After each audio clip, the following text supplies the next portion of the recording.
భారతదేశం అనేది అన్ని మతాల ఐక్యవేదిక గురజాల నియోజకవర్గ ఎమ్మెల్యే ఎర్రబెల్లి శ్రీనివాసరావు. ఇక పూర్తి సమాచారం మేరకు పల్నాడు జిల్లా గురజాల నియోజకవర్గం పిడాలపట్నం బ్రహ్మానందరెడ్డి కాలనీ 11వ వార్డులోని బైబిల్ మిషన్ చర్చ్ నందు పల్నాడు డిస్ట్రిక్ట్ ఫాస్టర్స్ ఆధ్వర్యంలో నిర్వహించిన ఐక్య గ్రాండ్ క్రిస్మస్ వేడుకల్లో గురజాల ఎమ్మెల్యే ఎర్రబెల్లి శ్రీనివాసరావు పాల్గొనడం జరిగింది. సందర్భంగా ఎమ్మెల్యే ఎర్రబెల్లి శ్రీనివాసరావు మాట్లాడుతూ భారతదేశం అనేది అన్ని మతాల ఐక్యవేదిక అంటూ ఆయన పేర్కొన్నారు.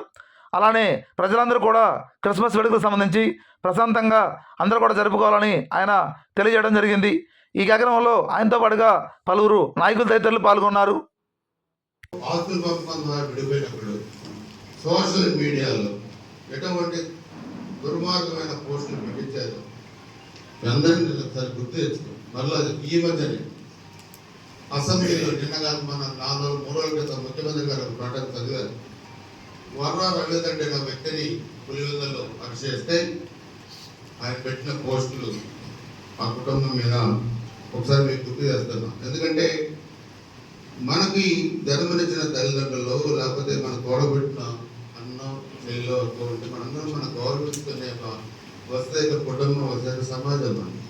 కానీ ఆస్తుల దగ్గర మనకి తగాదాలు వచ్చినాయని చెప్పి ఆ వృత్తులు పోస్టులు పెట్టారు. ఇంకా ముఖ్యమంత్రి గారి కొన్ని చదవలేకపోయాడు. స్వర్ణిమ గారి గురించి పోస్టులు పెట్టారు. ఎవరు? ఒక మాజీ ముఖ్యమంత్రికి కూతురు, ఒక మాజీ ముఖ్యమంత్రికి చెల్లెలు. ఏం పెట్టారంటే షర్మిల విజయమ్మకు పుట్టింది కానీ తండ్రి రాజశేఖర రెడ్డి కాదు. పోస్టులు పంపిస్తారు. వర రవీంద్ర రెడ్డి అనేవాడు జగన్మోహన్ రెడ్డికి దగ్గర పిఏగా ఉండే వ్యక్తి పెట్టి ఎవరు ఖండించాలి? ఖండించాల్సిన బాధ్యత అన్నగా లేదా? ఆ కుటుంబానికి లేదా? అంటే ఎక్కడికి పోతుంది సమాజం అని అడుగుతున్నాను. ఎవరి కోసం రాజకీయం? ఎవరి కోసం డబ్బులు? 1000 కోట్లు సంపాదించి అది ముఖ్యమంత్రి పదవుల మీద ఉంటే కాదు. సమాజం పట్ల ప్రేమ, పేదవాడి పట్ల ప్రేమ, పేదవాడి తింటున్నాడా తిట్టలేదా, ఆరోగ్యంగా ఉన్నాడా లేడా అనే ఆలోచించే వ్యక్తి నిజమైన సమాజంలో సేవపడని తెలియజేస్తున్నాను. అటువంటి నేచర్, అటువంటి సహాయం చేసే గురం ఉన్న వ్యక్తి గౌరవ చంద్రబాబు నాయుడు. ఇన్ని సంవత్సరాలు ముఖ్యమంత్రిగా ఉంటే ఈరోజు ఆంధ్రప్రదేశ్ రాష్ట్రం ఎటుపోయింది. గుంతలు కూడా కొట్టలేని పరిస్థితుల్లో ఈరోజు మనకు అప్పచెప్పారు. మీరందరూ ఎన్నికల ముందు కూడా మరి చెప్పి ఆ రోజు మేము చెప్పాం, ఇక్కడ కులాలు లేదు, మతాలు లేదు, రాజకీయాలు లేదు, కానీ మనం బతకాలి. నాలుగు పట్టుకొని ఇంకోటి బతకడానికి నువ్వు బతకాలి. సమాజం నీ పిల్లలు చదువుకోవాలి.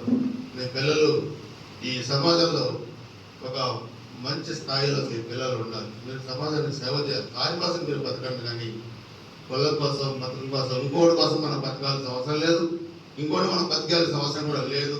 అందులో నీతిమైన ప్రవృత్తి కలిగి తల్లిని చెల్లిని కూడా ప్రధాని పెట్టి నీతిమైన ప్రవృత్తి కలిగిన వ్యక్తికి మీరు ఎప్పుడు భవిష్యత్తులో సపోర్ట్ చేయొద్దని చెప్పి కూడా మీ అందరూ కూడా తెలియజేస్తున్నాను. నేను 30 సంవత్సరాలుగా రాజకీయాల్లో ఉన్నాను. నాకు చాలామంది తెలుసు. నేను ఎప్పుడు మిమ్మల్ని రాజకీయాలకు నేను ఎప్పుడు కూడా అడగలేదు, రాజకీయాల గురించి నేను మాట్లాడలేదు. కానీ భవిష్యత్తు గురించి నేను చెప్తున్నాను. ఇది ఒక మంచి ప్రభుత్వం. ఈరోజు మీ అందరి సహకారం, మీ అందరి ఆశీస్సులు, దేశ ప్రభు ఆశీస్సులతో ఈ ప్రభుత్వం వచ్చింది. ఇది మీ ప్రభుత్వం, మీరు ఉపయోగించుకోండి. ఈరోజు నాకు రికమెండేషన్ ఇచ్చారు. పట్టాలు, పెళ్ళు, అదేవిధంగా చర్చ నిర్మాణానికి నిధులు అడిగారు. ఇవన్నీ కూడా ఎన్నికల ముందు కూడా చెప్పారు. తప్పకుండా మీరు నాకు ప్రయారిటీ ప్రకారం ఇవ్వండి.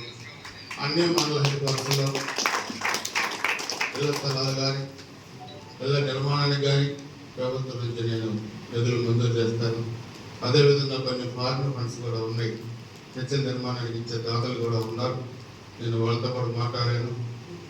ఈ ప్రయారిటీ వైజ్కి ఇస్తే వాటికి నేను ప్రభుత్వ నిధులతో పాటు ఆడదులు కూడా ఇప్పించే ఏర్పాట్లు కూడా తప్పకుండా చేస్తాను. అదేవిధంగా మీకు ఏదైనా ప్రభుత్వంలో పనులు, సపోజ్ హాస్పిటల్ పనులు కానీ, ముఖ్యమంత్రి సహాయ నిధి కానీ, ఎవరైనా మన పిల్లలు చదువుకున్న వాళ్ళు ఉంటే కొన్ని ఫ్యాక్టరీస్లో జాబులు కానీ ఏదైనా అడగదు. ఈ రికమెండేషన్లో మీరు అడిగిన పనులు ఉండొచ్చు, అడగిన పనులు ఉండదు. ఏదైనా మీరు తప్పకుండా చేసుకోండి. నా పరిధిలో చేసేది నేను కానీ, ప్రభుత్వ పరిధిలో చేసే కార్యక్రమాలు కూడా నేను ముఖ్యమంత్రి గారి దృష్టి కూడా చేసుకెళ్తాను.